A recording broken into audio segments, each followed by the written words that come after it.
Dahil napapanahon ng hinog na mangga, gagawa tayo ng 3 sangkap na ice cream recipe. Naghiwa lang ako ng 3 piraso ng hinog na mangga at maglalagay ako dito ng 2 packs ng all-purpose cream. I-mix lang natin ito hanggang sa magdoble ang volume at maglalagay din ako dito ng 1 lata ng condensed milk. Paghaluin lang natin ito at ilagay na natin ang nahiwang mangga. I-fold lang natin ito sa cream at ilagay natin sa isang lalagyan. I-flatten natin ang ibabaw at magdagdag pa tayo ng hinog na mangga.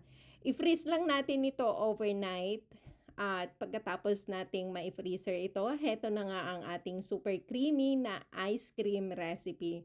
Maraming salamat sa patuloy na panonood ng aking mga simpleng video recipe at huwag kalilimutang i-comment sa ibaba kung taga saan ka para alam ko kung hanggang saan umaabot ang aking mga video recipe.